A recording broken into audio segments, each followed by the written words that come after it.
Olá, muito boa noite para você. Seja bem-vindo ao Jornal da Record. Procurador-Geral da República apoia a prorrogação de inquérito sobre suposta interferência na Polícia Federal. Donald Trump ameaça usar o exército contra manifestantes nos Estados Unidos. E Bolsonaro conversa com o presidente americano sobre o envio de respiradores para o Brasil. Agora, no Jornal da Record. Oferecimento Bradesco. Empréstimo para começar a pagar daqui 90 dias.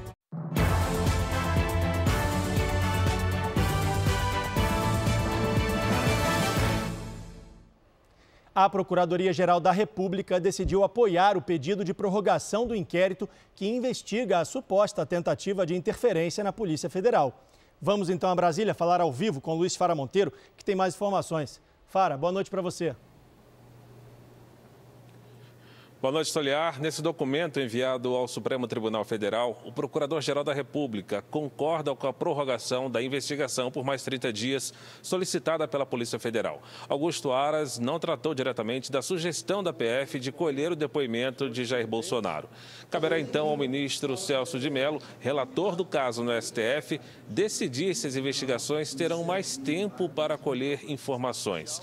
Esse inquérito é aquele aberto depois que o ex-ministro da Justiça, Sérgio Moro, acusou Jair Bolsonaro de supostamente tentar interferir na gestão da Polícia Federal. Bolsonaro disse que criticava a segurança pessoal da presidência. Stoliar. Fara, me diz uma coisa, o Ministério da Economia divulgou um balanço de quanto foi gasto nas compras para combater a Covid-19?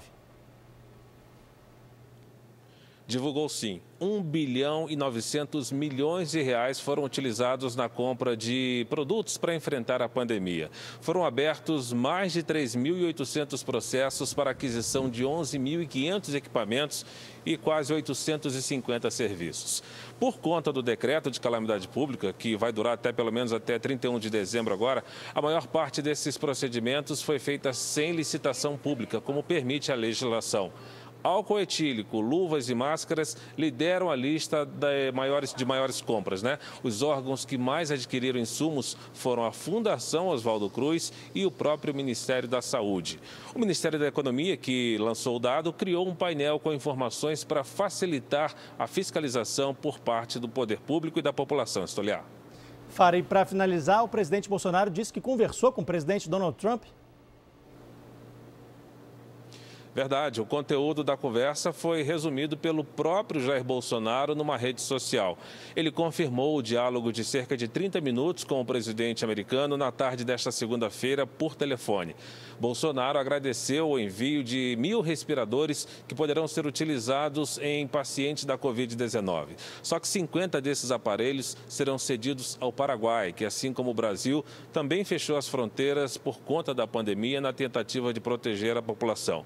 Bolsonaro tratou ainda com o presidente americano sobre a participação do Brasil no G7 expandido, que é o grupo integrado originalmente por Grã-Bretanha, Canadá, França, Japão, Itália e Estados Unidos, além da Alemanha. O encontro do G7 sobre a coordenação da economia internacional estava previsto para acontecer agora esse mês, mas deverá ser adiado. Stoliar. Tá tudo sendo adiado, né, Fara? Obrigado, boa noite, bom descanso para você. Hora de atualizar os dados sobre o coronavírus no Brasil. De acordo com o último levantamento do Ministério da Saúde, aqui no nosso telão, o país tem até esse momento 526.447 casos da doença, com 29.937 mortes. O Brasil é o quarto país com mais vítimas em todo o mundo em números absolutos. Foram 623 registros só nas últimas 24 horas. A gente tem também o número de recuperados. Até o momento, o Brasil tem hoje 211.080 pacientes que já estão curados da doença e 285.430 estão ainda em acompanhamento. Entre os países mais atingidos pela pandemia, o Brasil é o com o menor número de casos por milhão de habitantes. É uma comparação. Então, é o seguinte, a Espanha, por exemplo, registra 6.133 casos até agora e o Brasil tem 2.446 casos por milhão de habitantes. O Brasil é maior e tem menos casos comparativamente. Minas Gerais recebeu um novo lote de testes rápidos de coronavírus. Eu vou chamar então o Luiz Casoni, lá de Minas, que tem mais informações. Luiz, boa noite para você.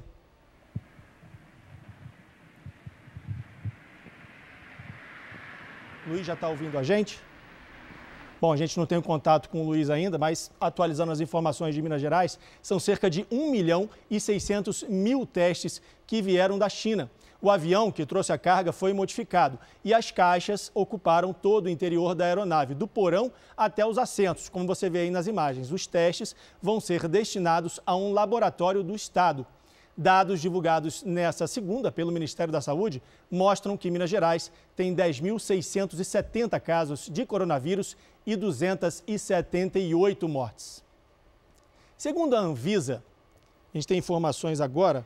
Eu vou chamar agora ao vivo de São Paulo a Giovana Rizardo, porque em São Paulo vão ser criados 50 centros de acolhimentos para abrigar pessoas em situação de rua durante a pandemia. A Giovana tem contato com a gente agora. Oi, Giovana, boa noite para você. Como é que vai funcionar essa ação? Conta pra gente. Oi, Leandro, boa noite para você, boa noite para todo mundo. Olha, esses alojamentos provisórios vão funcionar em 50 cidades do estado de São Paulo, com mais de 100 mil habitantes. Como vai funcionar? Essas prefeituras, elas assinam um termo para administrar esses centros de acolhimento e o governo dá uma ajuda de custo, o mobiliário e também uma espécie de cartilha com todos os protocolos e orientações para o atendimento ao público. Esse modelo ele já funciona em 3 escolas estaduais aqui da capital, na periferia, em Paraisópolis e também no Jardim Ângela. E nesta terça-feira, Leandro, começa a campanha do Inverno Solidário. Neste ano só vão ser aceitos cobertores novos, que é justamente para evitar o risco de transmissão do coronavírus. Essa campanha, então, tem pontos de coleta espalhados por todo o estado de São Paulo e a campanha segue até o dia 22 de setembro, que é justamente quando termina o inverno. Leandro. Boa notícia, né, Giovana? Obrigado, boa noite para você. A gente vai mudar um pouco de assunto, falar agora de economia, porque o mercado financeiro começou o mês de junho receoso com o aumento dos protestos nos Estados Unidos nesse final de semana e a possibilidade de afetar ainda mais a economia abalada pela pandemia do coronavírus. Então, aqui no nosso telão, mesmo com a atuação do Banco Central, o dólar subiu. Alta de quase 1%, 0,94. A moeda americana foi vendida a R$ 5,38. Já o índice da Bolsa de Valores de São Paulo subiu 1,39%, ficou acima dos 88 mil pontos. É o maior índice do Ibovespa em quase 3 meses. Pernambuco divulgou nessa segunda o plano gradual de retomada da economia. Quem tem as informações é a Jaqueline Bandeira. Jaqueline, boa noite para você. Como é que vai funcionar isso? Boa noite, Leandro. A partir desta semana, as lojas de material de construção voltam a abrir as portas.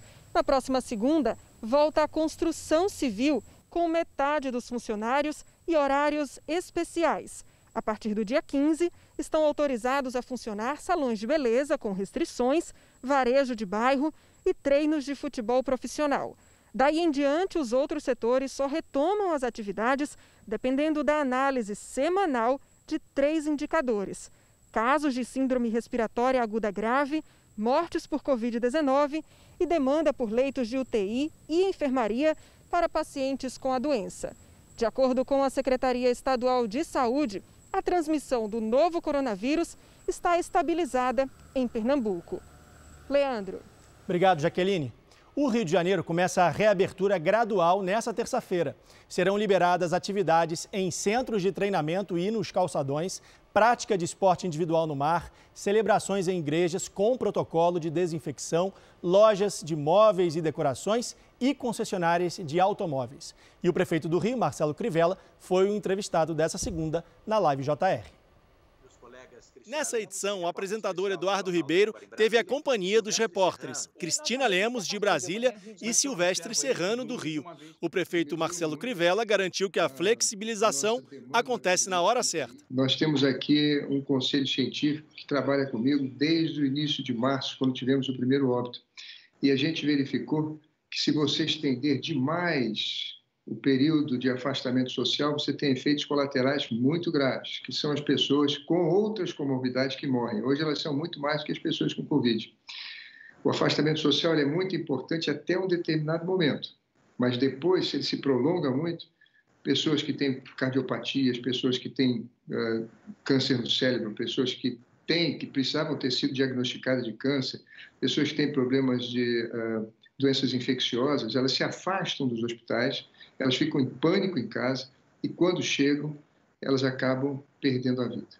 E isso é um dado que se consolidou ao longo desses 2 meses, mês de abril e mês de maio, e que o Conselho Científico, que me ajuda, me auxilia, chegou à conclusão que nós tínhamos que começar a fazer a abertura dessa, vamos dizer assim, voltar à atividade normal em 6 fases. As iniciativas para flexibilizar podem depois retroceder. O Rio de Janeiro estaria pronto para isso? A população obedecerá, atenderá a um apelo das autoridades? Olha, aqui no Rio de Janeiro as curvas não são ascendentes. Diminuiu muito a nossa demanda por leitos de UTI e leitos de enfermaria. Os óbitos também por Covid, e aqui a gente considera, diferente dos outros estados, suspeitos de Covid como Covid, para que a gente tenha um número bem conservador. Todos esses números caíram e vêm caindo nas últimas, vamos dizer assim, nos últimos 10 dias. E nós temos muitos leitos disponíveis, não só os que estão instalados, como também aqueles que nós iremos abrir na rede federal, estadual e nos municípios ao redor, cedendo equipamentos. Eu não sei se vocês sabem, mas no ano passado, não sei nem se vocês acreditam em Deus, mas aconteceu um milagre aqui no Rio de Janeiro, porque nós encomendamos cerca de 806 respiradores, mais ou menos 1.000 monitores, centenas de bombas infusoras, 16 tomógrafos que eu já instalei por toda a cidade e que são ótimos para fazer diagnóstico precoce da pneumonia viral. Nós estamos emprestando. Hoje mesmo veio o prefeito de Mangaratiba, amanhã vem o prefeito de Guapimirim. O estado já recebeu diversos respiradores nossos e essa semana, quarta-feira, hoje é segunda, está chegando mais um avião da China com medicamentos e equipamentos. Nós estamos perfeitamente prontos para, se houver algum problema, atender. Agora, os números estão caindo. O que está subindo são o número de mortos por outras comorbidades, de pessoas que se afastaram dos seus tratamentos nas clínicas. Isso é muito importante a gente lembrar. Pesquisadores da UFRJ disseram que a taxa de contaminação hoje no Rio de Janeiro é de 2,5. O ideal seria 1. E que, dependendo da liberação, isso pode chegar a 6, que seria muito ruim para o sistema de saúde. Como é que o senhor observa esses números, uma vez que foi dada a largada para essa flexibilização já a partir de amanhã? Completamente equivocados. Esses números variam de acordo com a testagem que você faz. E a testagem, nós sabemos, no Brasil é um fracasso. Mas, mesmo assim, se nós considerarmos pelos testes realizados no Rio de Janeiro, a nossa taxa aqui é abaixo de 0,04. 0,04. Qual a base desse dado, prefeito? São as testagens que são feitas. Elas são ainda muito insuficientes. O ideal seria que nós tivéssemos uma grande testagem. Aqui no Rio de Janeiro, então, o senhor admite que esse número pode ser maior? Não, eu admito que nós devemos considerar, porque é o número que a gente tem mais próximo, vamos dizer assim, de uma realidade. Veja, se esse nível de infecção fosse o que eles estão supondo, por que eu não tenho pacientes querendo entrar nos meus leitos de UTI? Por que na rede privada já se fecharam diversos setores de leitos dedicados ao Covid? Por que eu tenho leitos sobrando de enfermaria? E, olha, deixa eu te falar uma coisa. Eu aqui atendo 11 milhões de fluminenses e cariocas. 11 milhões. Eles são regulados aqui pelo sistema do Rio de Janeiro. Nós estamos apenas flexibilizando o Rio. Mas eu tenho pelos números que eu tenho, eu poderia flexibilizar todos os municípios. As minhas curvas, tanto de diminuição de óbito, de óbito não, porque aqui eu só interno as pessoas do Rio de Janeiro, mas de leitos, que eu recebo pedido de 11 milhões de pessoas e que estão caindo, e caindo há vários dias, eu poderia flexibilizar para 11 milhões de pessoas e estou flexibilizando para 5. De tal maneira que nós estamos a favor da segurança e não contra. A Casa Branca enfrentou mais um dia de protestos nesta segunda-feira. É o 7º seguido após a morte de um homem negro por um policial branco em Minneapolis. Os novos protestos geraram reações de Donald Trump. O presidente pediu aos governadores que sejam mais firmes no combate à violência nos atos. E caso os estados não abafassem as manifestações, ele resolveria a situação usando o exército. Após relatos de que na última sexta-feira Trump teria sido levado ao bunker na sede do governo, nessa segunda, o presidente foi caminhando até uma igreja em Washington. Ao redor da Casa Branca houve mais confusão.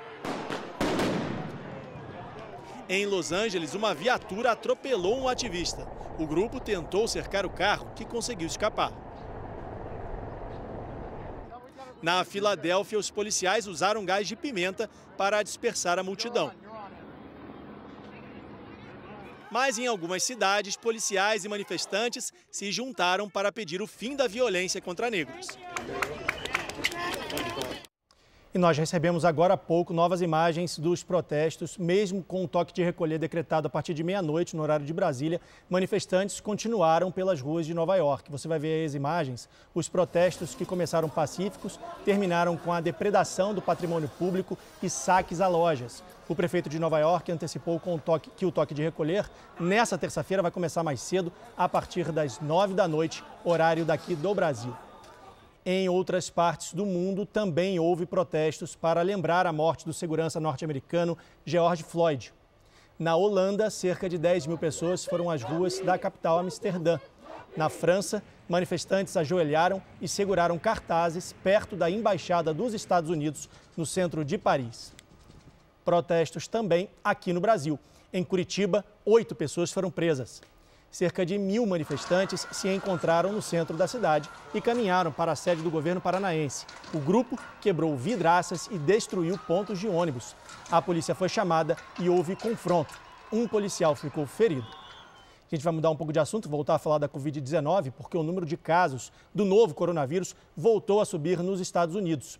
A correspondente em Nova York, Heloísa Vilela, tem os detalhes para a gente. Boa noite, Heloísa. Boa noite, Leandro. É o que acontece na Califórnia, onde foram registrados 3.700 novos casos nas últimas 24 horas, um aumento de 11%. Já na capital Washington, o aumento nos registros pode adiar o cronograma de reabertura. O Distrito Federal se prepara para abrir empresas e espaços públicos. Em Louisiana, enquanto o governo afirma estar pronto para avançar com a retomada dos serviços não essenciais, o prefeito de Nova Orleans, maior cidade do estado, afirmou que a cidade vai continuar na fase 1. Já no estado de Nova Jersey, o governo anunciou que a segunda fase da reabertura vai começar no dia 15 de junho. Leandro. Tá certo. Obrigado, Heloísa. Boa noite para você. E a Austrália também começou a relaxar as medidas de distanciamento social nessa segunda-feira. Após fechar pela primeira vez em 100 anos, esse zoológico em Sydney reabriu para visitantes. Museus e bibliotecas foram autorizados a retomar as atividades. Bares e restaurantes também puderam receber os clientes, mas muitos não usavam máscaras. E o ex-atacante do Cruzeiro, Fred, acertou a volta para o Fluminense e decidiu ir até o novo clube no Rio de Janeiro de bicicleta. O jogador saiu de Belo Horizonte pedalando nessa segunda-feira. Fred, acompanhado do preparador físico, vai pedalar 600 quilômetros durante 5 dias. Nas redes sociais, ele prometeu uma cesta de alimentos para cada quilômetro percorrido. As doações vão ajudar famílias carentes atingidas pela pandemia do novo coronavírus. Boa ação, né? E essa edição do Jornal da Record termina aqui. Outras informações você acompanha no Fala Brasil, às 8h45 da manhã. Fique agora com imagens que marcaram essa segunda-feira. Boa noite e a gente se vê. Todos esses números caíram e vem caindo nos últimos 10 dias. E nós temos muitos leitos disponíveis.